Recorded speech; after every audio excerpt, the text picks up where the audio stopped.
So if you're designing a 50 key hotel or a 100 key hotel, every little decision that you make is going to get multiplied by that number. So if you start to think about operational efficiency and something as simple as choosing a bed frame, I mean, and you just think about every little operational detail and multiply that by 100, and it makes such a difference for the overall revenue of the property.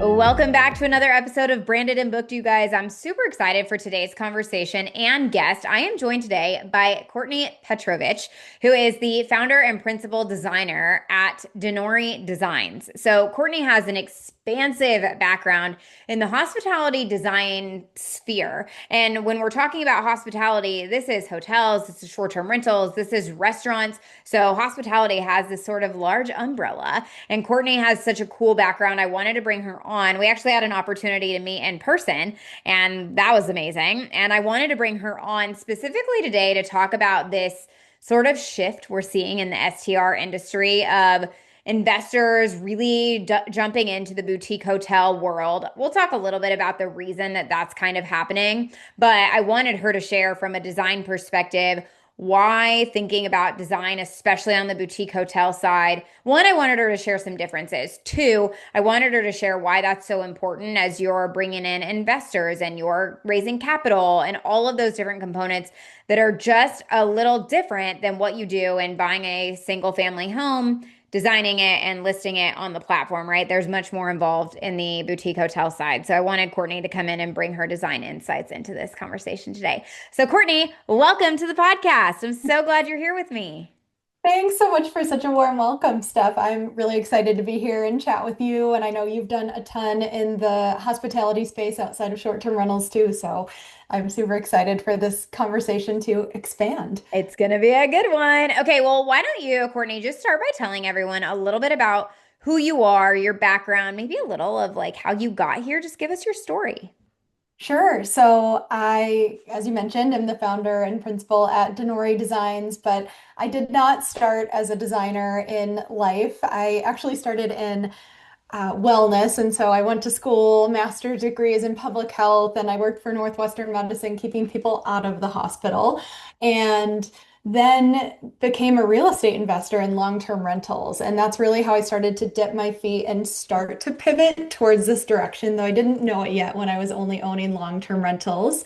And in 2022, I started really heavily researching short-term rentals, just self-education, articles, podcasts, things like that. And I thought, I think we can do a lot better in short-term rentals than we can in long-term, where you're making $300 a month in a good month, right? So we sold off one of our long-term rentals and bought a short-term rental in South Carolina. We live in Colorado.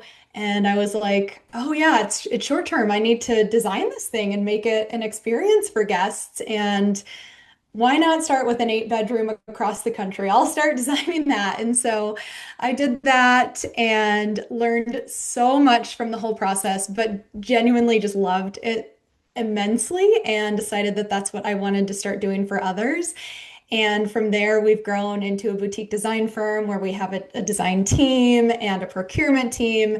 And we work on, as you said, all types of hospitality assets now, because hospitality is not just short-term rentals or hotels. It's really anywhere where it's a public space where people can gather. Wow. Okay. I don't think if I knew that, I did not remember. And your background is crazy. I love so many people I interview on this podcast are like, well, I started here. And oddly enough, a lot of people start in like the wellness space or medical space or whatever it might be. And then they find their way into hospitality. So there must be some like commonalities because we all find our way here eventually. And it's just very funny. So I love that. Exactly. Yes. Yeah. Yeah. Okay. So you started with that first property. That was your first design project, an 8 bedroom Yes. property. That My sounds first really short-term rental intense. that I owned and managed, self-managed and designed. You know, I always like in life, I'm like, go big or go home. So that's exactly what I did. Okay. Wait. So wait, where is that property located? That is in Cherry Grove Beach, which is in North Myrtle Beach in South Carolina. Got it. Do you still have that Yeah. property? Yeah, we have that one. And then last December, or last November rather, we purchased a second 8 bedroom 1 block away. So now we have the two 8 bedrooms. Like they're twins, basically. So Yeah. Oh my gosh, Courtney, that's amazing and good for you. I love this. Okay, why don't we talk a little bit about? I actually want to start first with short-term rentals because I think that it's important for everyone to kind of hear that conversation and then we can shift into the boutique hotel conversation if that's okay. So, when you were designing that first eight-bedroom property, and even now as you guys are still designing short-term rentals, what are some of the things that you feel like commonly get missed when it comes to the design side in that branch of hospitality? Yeah, I think, and this is actually sort of an intersection of hotels and short-term rentals. And what hotels, boutique hotels specifically, do really, really well is they create a sense of place. So they anchor the guests to whether it's Boston or South Carolina, the guest feels grounded in that experience and where they're at, even when they're in their hotel room. And I think short-term rentals are starting to catch up to that a little bit, the importance of sense of place, but it is something that still gets missed a lot and something that I feel like, and in our design process, that's, where we start with market research, with learning the geography and topography and history and local attractions of that place. Yeah, wow. That actually, I love that you shared that because that is something that I think people forget about or like don't think through. And in the design process, that's such an important piece because you don't want to design something that doesn't feel like, oh, I am in this destination, right? Like I am in this place. And I think that that's a really important concept. I don't know if this is true in terms of what you've seen. I've seen this kind of shift from, okay, short-term rentals are being very regulated. There's a lot that's happening in that space. And now we have all these investors moving into the boutique hotel world. You guys, I know, are working on a few different hotel projects right now. One that's pretty big, actually, that I'm familiar with. What do you feel like are some of the things that as you make the shift from short-term rentals into boutique hotel hospitality, what do we need to think about from a design perspective? What are some of the major differences that you're like, don't leave this on the table? Yeah, well, that's a great question. And we are seeing so many investors transition. And there, you just have to think about, so if you're designing a 50 key hotel or a 100 key hotel, every little decision that you make is going to get multiplied by that number. So if you start to think about operational efficiency and something as simple as choosing a bed frame, is it either a platform bed frame where the cleaners don't even need to look under there? Or B, is it high enough that they can easily clean under there, which we always prefer A, platform bed frames. Guests can't leave things under the bed. New guests can't find unsavory things under the bed. I mean, and you just think about every little operational detail and multiply that by 100, and it makes such a difference for the overall revenue of the property because they're spending less on cleaning over the year. So I know that's not very design, like pretty focused, but it is a huge consideration as we're planning for these hotels. I think something though that you're bringing up is there's a level of operations that scale with boutique hotels. And so turning one short-term rental looks a lot different than turning 100 rooms on the same day for people who are getting ready to check in as well. And that is a very different level of operational scale. It's also a different level of cost. I mean, there's so many different components that are involved in that, but I love that you use the bed example because I'm imagining trying to communicate with a cleaning team and train them for efficiency and also train them for like guest satisfaction and going, if you have different beds in every one of your hotel rooms and there's no level of consistency, which we've seen, like I have seen that. And I'm like, holy cow, how do you train your team and create that operational standard? I also love that you recommended platform beds. I've seen more investors move towards that in the boutique hotels that they're developing. And I, for some reason, didn't even think about that until right now in terms of the reason they're doing that, Courtney, and you just mentioned it. Like it has to do with the operations side, or a big part of it does. So Yeah. yes, like they look great, but also there's an operations component that's important there too. Okay, so And that's the great. other Oh, sorry, go Yes. ahead. Oh, no, the other thing with not to get on a platform bed platform, but the other thing with the platform beds is we have six different room types. So in this 50 key hotel we're designing in Page, Arizona. And but every single of the 50 rooms has the same black platform bed frame. We're thinking long term as well. You need to think about longevity of your materials and your selections when you're thinking boutique hotel, right? You're not going to turn it around as easily as a short-term rental. And so we're thinking, hey, even if some of these things are out of style, we need to switch out sconces in 5 years, or we need to switch out wall coverings, or whatever the case may be. These black bed frames are still going to go with whatever new design aesthetic we go with in a few years, and it's going to save so much on cost and labor at that time as well. So that's another consideration that we think about with hotels. Yeah, I think sometimes in the short-term rental world, we get really into the trends, like what's trendy and what's the theme and like so on and so forth. I actually saw someone the other day talk about redesigning their short-term rentals every 3 years, and I was like, how are you making money? I don't think you are. I don't think you are actually at that point. Like redesigning every 3 years, that seems insane.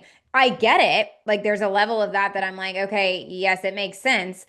But yeah, wow, very, very interesting. But you're right. You're kind of thinking, okay, yes, there's a brand here. Yes, we're catering to a certain audience, but we also don't want 3 years from now for this to be not relevant anymore. It's a little different on the short-term rental side of things for sure.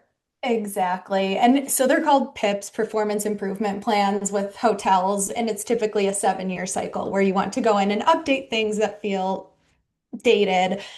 We do say about 3 years in short-term rentals, and we call it a refresh, where it's like, hey, let's keep those bed frames that we selected. Let's keep the large furniture pieces, and let's bring in a new aesthetic with maybe some accent walls, some new soft furnishings, throw pillows, throw blankets, things like that, so that we can keep costs down, but we can keep it feeling fresh and new. Yeah, yeah, definitely, definitely. Okay, that this is so good, Courtney. I love this. Are there any other gaps that you think are really important for as we're making the leap into short-term rentals into boutique hotels from a design perspective that we need to be kind of mindful of? And then I want to talk a little bit about the importance of design with capital raising and investors and so forth. Sure. I would say lead time is a huge piece with hotels and short-term rentals. We're used to sourcing things that can arrive in 2 or 3 weeks because we have however many 4 weeks total to get this property live and listed. That does not exist in boutique hotel land when you're sourcing for so many rooms at once. You need to plan for typically 14 to 16 week lead times. And so, really, the design schedule has to change based on those lead times. And it's much more coordination with the general contractor team. There's often we're repurposing older buildings and giving them big facelifts. So there's a lot more logistics to plan around timeline wise with boutique hotels. There's so many logistics in boutique hotels. I mean, it's kind of intense. Like it's a lot. One other question that I had on that for you, are you guys looking at a different level of quality or commercial grade use or that kind of thing and the selections that you're making for boutique hotels? I'm asking this question because I feel like in the short-term rental space, you may be able to get by with a lot of your property being from Wayfair or Target or, wherever. But on the boutique hotel side of things, the use is a lot different and the turns are different and people are coming in for a night and you may have multiple turns in a row that are just like one night stays. And again, I just think it's like different use. So do you guys source differently because of that? Yes. And so a lot of manufacturers will have commercial grade and they'll have commercial warranties that you look for. It was interesting. We use Lulu in Georgia a lot in short-term rental projects, and they had a booth at HD Expo. I was just there 2 weeks ago, which is hospitality design. A lot of the big hotel brands and everything are there, and they were launching their contract slash commercial grade line. So a lot of these retailers now are realizing the importance of having those commercial warranties and being tested for the number of rubs that a fabric can withstand because they are enduring so much more in boutique hotels. Yeah. And we are shifting more in our design to like case goods and ordering from overseas and waiting those lead times and just sourcing things that are integrated into the room and designed specifically for that room. Yeah, 100%. Okay, this is great. When it comes to the design side of things, where are you seeing your client on the boutique hotel space? Where are you seeing your clients come to you in the process? Because we've talked a lot in this conversation about lead times. We haven't talked yet about capital raising. That's kind of where I'm headed. And I'm over here going, I know what it was like for us to do our micro resort, which was a little different. It's like this interesting hybrid of STRs plus this sort of micro resort feel. But I'm looking at some of our clients that I've worked with who have these 3-month renovation and design, and then they're live again. Like they close on the property and then they renovate for 3 months and then they're live again. And I'm like, holy cow, that seems really stressful to me. How did you guys do that? So, where do your clients find you in the process? We've been very fortunate that our clients have found us before they've even closed on the property, and that's ideally where you want to start with your design, with your branding, because before they close on the property, they're having to raise capital. And without a vision, like investors who have this money, you can't tell them, we're going to make this beautiful hotel and it's going to have such an established brand and people are going to just want to flock to it. They need visuals to ground them and want to invest in this hotel. And so that's where I imagine branding, they probably come to you at the same period, but they come to us as soon as they're under contract. Let's start to come up with design concept. Let's create our color palette, our materials.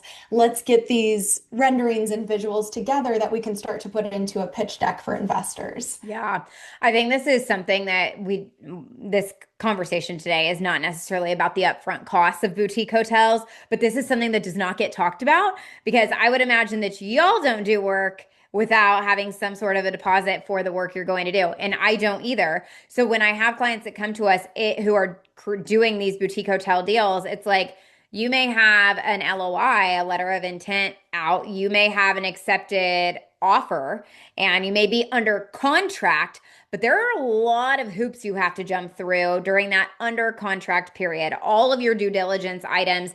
It's much different than a short-term rental that's like, we're under contract, we're going to close in 30 days. I don't have to really spend any money in between there unless I want to go ahead and start the design side of things. But like the I'm going to close feels very guaranteed in the short-term rental side. Boutique hotels, it's like we have to do this and we have to raise capital and we have to put all of these upfront costs for due diligence, and branding and design do come into play when you are raising capital and when you move into that process. And so a lot of investors are like, we're raising capital. This is when we're supposed to close, but we have to get through this period of time. I'm just like, it's so much. Like, it's so involved. But what you just explained to everybody in the, hey, your investors need a vision. So do you guys actually provide renderings and help your clients with that as well? We do, yes. We'll Yeah. take all of their initial images, the existing hotel today, which is usually pretty, it's in a state of despair to say the least, because they're turning this asset around, right? Yeah. But we take what they give us and we come up with our design recommendations and refine it based on, the clients sometimes have their own vision as well. And we even come up with a design story based on the place, and we'll help them just really get everything together to have a package to show to investors. Now, we don't do the graphic design side. Of course, that is not our expertise. That's something you would come in for, but we do get all of the material selection and that design story on our side together for Yeah. them. Okay, Yeah. yeah, that's incredibly powerful and probably so essential. I mean, I think that that makes a huge difference for your clients of, hey, we've found this property, we need to raise capital, and when they make that investment of going, hey, like we need renderings, we need to understand what that design story actually is. I would imagine that there's a very big difference between people who do that and those that don't of actually being able to close the deal and then execute upon what they're really bringing to life. Courtney, I'd love for you to share a little bit about what you feel like makes you guys different because there are a number of different hospitality design groups in this world that we live in. And I'm curious what your approach is or how you guys do things differently to really support your clients. Yeah, we show up for our clients from day one. On the 50 key that I mentioned that we're working on, I literally flew out to Page for the inspection and went through the rooms with them and started to get the vision of what this place could be. And we hiked the local area because it's near Horseshoe Bend and the Glen Canyon Dam. And so we went together to the historic centers and learned and really immersed ourselves. And that's really the ideal scenario. From the beginning, you're able to spend 3 or 4 days to get that sense of place that I mentioned earlier and let it really anchor you when you go home and get into these mood boards and material selection and everything like that. And so we really see ourselves as not just a designer, but a partner for them in the long run. We, in addition to going on site, we also went on site for model room. So once we had our concepts together, and we said, hey, this is what we believe we want our rooms to look like. Let's put them in just one room of each room type and let's go out there and see what they actually look like. And so that was phase two. And then we'll be going back for grand opening, and that's going to be the most exciting trip. But we really see ourselves as capital raising partners, as strategic partners with our background in hospitality and managing assets ourselves, as well as, of course, design partners. Yeah, wow. I was wondering if you guys do like the boots on the ground. I had someone say this to me the other day. They were like, I feel like you should come out here since you're going to build the brand. You should come out here and like actually be here with me. And I'm like, I should do that. I think that'd be very cool and super powerful. For me, it's a little harder with like kiddos and all of that. It's like the schedules. I'm like, oh my gosh, I want to do that. How do we multiply this? But I Yes, love that you right. guys are doing that. And you have your phases, right? Too. And I think something that Mhm. you said from the very beginning was like, we're there for our clients from day one. We're going to come out, we're going to explore the property with you. We're going to go experience the local area because that all matters for design and that all matters for the Mhm. story that you are trying to tell and trying to convey. Do you guys think, Yes. Courtney, even in your designs about all of the kind of little details that guests notice from the like notepad that I stayed at the Manchester in Lexington recently. Have you ever been there? Ooh, I've been to Lexington, but not to the Okay. Manchester. 10 out of 10 recommend going. You should do it. It's a Ooh, okay. it's a I good love business Lexington. write-off for you. You should go do it. Okay. But it's just like a good I think that they've done such a great job with experiential hospitality and they Mhm. have nailed their branding in every possible capacity. So that's why I loved it. I think you would love it from a design perspective. But even when you walk in, you smell like you have arrived to their hotel. I can't even explain it any differently. But everything that they've done is so intentional. Even like there's like a leather writing pad on the desk that has like their branding on it. And I'm just going, how much do you guys go into on from that design side of things? Yeah, that's a great question. And it was so interesting. I attended a few sessions at HD Expo that I mentioned, and one of them was about local versus luxury is what it was called. And so I didn't really know what Interesting. I was going to get from that, but I thought, well, it's piqued my interest. I'll go listen to this Yeah. panel of designers. And they actually talked about how local performs so much better than just luxury because they have all those details that you just mentioned. And that's what we are bringing into our design, where at the Wesley, it's named after John Wesley Powell, the explorer who mapped a lot of the region along the Colorado River and out west.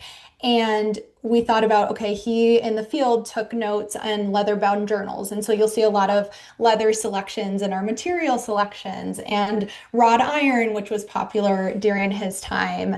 And even thinking about the public spaces, he was in cold water rowing a boat he lost an arm in war, so he only had one arm and he was rowing in this cold water. And so we're doing the cold plunge challenge. We're having cold plunges on property, and it'll be the John Wesley Powell cold plunge challenge. So just thinking about those details and a way they framed it in that presentation was thinking about, is what you're designing embodying a story, or is it wearing a story like a costume that it would take off?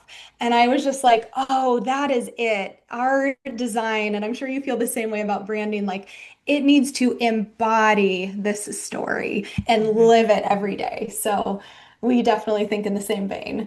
Wow, that's such a good analogy or a good perspective, an interesting way to think about that. And I love that you brought that up because I do think it kind of goes back to what you said earlier. Like we are creating places rooted in place, destinations rooted in place, right? And that speaks very much to what you just explained, this like idea of bringing localness into and infusing that throughout the design and not leaving those details out because they do matter so much. They do matter so much. What are some trends that you're excited about seeing in hospitality that you think are kind of timeless, that you're like, this is here to stay? This is not going anywhere.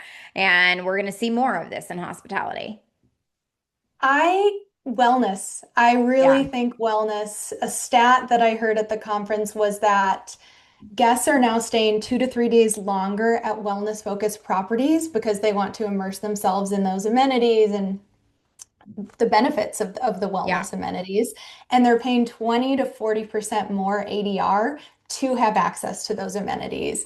And as we learn more as a culture, and this is my background, public health, like this is what I love, and I'm so excited that the industry is going in this direction. And I just think the more that we learn about the importance of our wellness and not just green juices and saunas, I'm even thinking of do our rooms provide guests blackout curtains and good Hmm. quality sleep, just down to the smallest details of wellness. And I think we'll see even the big brands iterating on that. One example was the JW Marriott Reston Station.